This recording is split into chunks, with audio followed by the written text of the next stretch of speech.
ஒரு அற்புதமான தருணத்திற்காக காத்து கொண்டிருக்கிறேன்னு சொல்லிடலாம். இந்த வாகனத்துல தான் நம்ம பிளேயர்ஸ்லாம் வராங்க. அப்படியே மேட்ச்லாம் ஸ்டார்ட் ஆகிறதுக்கு முன்னாடியே உள்ள போயிட்டேன். பசங்கலாம் பாத்தீங்கன்னா பயங்கரமா பிராக்டிஸ் பண்ணிட்டு இருந்தாங்க. மதியம் 2 மணிக்கு மேட்சஸ்லாம் ஸ்டார்ட் ஆக போது ஸ்டேஜ் கப்பு எல்லாத்தையும் வச்சு மொத்த ஈவெண்ட்டுமே பாத்தீங்கன்னா கிராண்டா ஸ்டார்ட் ஆகிறதுக்கு வைபோட ரெடி ஆயிடுச்சு. 16 டீம்ஸ் விளையாடுற இந்த மேட்ச்ல ஃபர்ஸ்ட் என்ட்ரி எங்க டீமோட தான். பசங்க ஜம்முன்னு என்ட்ரி கொடுக்குறாங்க பாருங்க. ஈன்ற பொழுதில் பெரிதுவக்கும் தன்மகனை சான்றோன் என கேட்ட தாய்னு சொல்லுவாங்க. திருக்குறளின் 69 நண்பர்களே. அப்படி உனக்கு நடந்து வரும்போது எனக்கே ஒரு மாதிரி ப்ரௌடா இருந்துச்சு. ஒரு நாளைக்கு 6 மேட்ச் நடக்கும். லக்கிலி முதல் மேட்சே நம்ம டீம் தான் வின் ஆனாங்க. 18 மேட்சின் முடிவுல நவம்பர் 16ஆம் தேதி வர்ற ஞாயிற்றுக்கிழமை தான் பாத்தீங்கன்னா வின்னிங் டீமுக்கு அவார்ட் செரிமனியில உதய அண்ணா பிரைஸ் கொடுப்பாங்க. நவம்பர் 16ஆம் தேதி ஃப்ரீயா இருந்தீங்கன்னா ஜவஹர்லால் நேரு ஸ்டேடியம்ல நடக்கிற இந்த ஈவென்ட்க்கு வந்து எங்களை சப்போர்ட் பண்ணுங்க. நீங்க காசு கொடுத்து டிக்கெட் வாங்கி பார்க்கலாம், ஃப்ரீயாவும் வந்து பார்க்கலாம். எனக்காக எங்க டீமை சப்போர்ட் பண்ணி வரீங்கன்னா வெல்ட்னு ஜெர்சி போட்டுருக்கிற யார்கிட்ட வேணாலும் போயிட்டு ஜெர்சி வேணும்னு கேட்டீங்கன்னா அவங்க எப்படி வாங்குறதுன்னு சொல்லுவாங்க. முதல் நாள் மேட்சின் முடிவுல கவர்மெண்டே பாத்தீங்கன்னா லாட்ஜ் புக் பண்ணி கொடுத்துருக்காங்க பிளேயர்ஸ்க்கு. பிளேயர்ஸ் அங்க போயிருவாங்க. நான் அப்படியே ஆட்டோ பிடிச்சி அங்கிருந்து அப்படியே ரயில்வே ஸ்டேஷன் வந்து ட்ரெயின் பிடிச்சி மறுபடியும் அங்கிருந்து அப்படியே ஆட்டோ பிடிச்சின்னு வீட்டுக்கு வந்து சேர்ந்துட்டேன். அப்புறம் இந்த மாதிரி கேமிங் ஈவெண்ட்லாம் காட்டி வந்து யாரும் கெடுக்கிறேன் அப்படின்ற மாதிரிலாம் நினச்சிக்காதீங்க.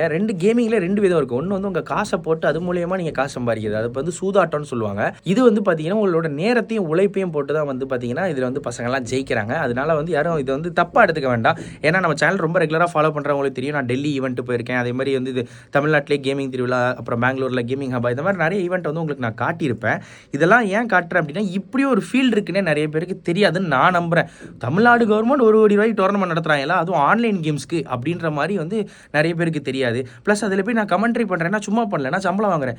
இதில் கமெண்ட்ரின்னு ஒன்று இருக்குது, அதுக்கு சம்பளம் வாங்குறாங்களா? இதில் கமெண்ட்ரின்றது ஒரு ஃபீல்டு தான். இந்த 1 கோடி ரூபா டோர்னமெண்ட்னா இதை சுற்றி எவ்வளோ வேலை வாய்ப்புகள் இருக்குது, இதில் இவ்வளோத்துக்குள்ள பார்த்தீங்கன்னா ஆப்பர்ச்சுனிட்டி இருக்குது. ஸோ இந்த ஒரு டோர்னமெண்ட்டோட முடியாது. நான் லாஸ்ட்டாக நம்ம சேனல் ஒரு 6 மாதம் ஃபாலோ பண்ணவங்களுக்கே தெரியும். இது என்னோட 4வது ஈவெண்ட் உங்களுக்கு தெரிஞ்சு. ஸோ இது நடந்துகிட்டே தான் இருக்கும். இதில் எப்படி நம்ம ஆப்பர்ச்சுனிட்டி எடுத்துக்கிறோன்றதா இருக்குது. அதே மாதிரி ஒரு 6 மணி நேரத்துலேருந்து 10 மணி நேரம் கேம் ஆடி லைஃபை ஸ்பாயில் பண்ணுற யாரும் ஒருத்தர் இந்த வீடியோ பார்த்து இப்படிலாம் டோர்னமெண்ட் நடக்கிறது எனக்கு தெரியாதே, தெரிஞ்சால் நானும் போய் கலந்துப்பேனே அப்படின்னு சில பேர் இருப்பாங்க. ஸோ அவங்கெல்லாம் பார்த்தீங்கன்னா ஒரு மோட்டிவேட் ஆகி பாதை மாறுறதுக்கு தான் பார்த்தீங்கன்னா அந்த மாதிரி வீடியோஸ்லாம் போடுறது.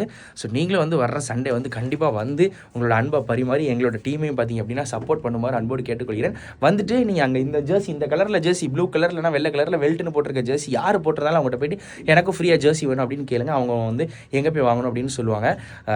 என்னையே வந்து பார்க்கணும்னு நினச்சிங்கன்னா அவங்ககிட்ட கேளுங்க. நான் அங்கே தான் ஈவெண்ட்டில் எங்கேயாவது சுற்றிக்கிட்டு இருப்பேன், பிளேயர்ஸ்ட்டை பார்த்தீங்கன்னா பேசிகிட்டு இருப்பேன், இல்லை ஏதாச்சும் ஒன்று பண்ணிக்கிட்டு இருப்பேன். நீங்கள் என்னையும் வந்து சந்திக்கலாம். மேலும் ஃபேமிலி விளாக் போடல அப்படின்னு சொல்லி யாரும் வருத்தம் வராதீங்க. ஒருவேளை எங்கள் ஐயாவை யாராச்சும் பார்க்காம வருத்தத்தில் இருந்தீங்கன்னா இதோ உங்களுக்காக. எப்பயுமே டென்ஷனாக தாங்க தெரியும் இந்த பையன். அப்புறம் நான் சொன்ன திருக்குறளுக்கு அர்த்தம் தெரிஞ்சால் கமெண்ட் பண்ணுங்க நண்பர்களே.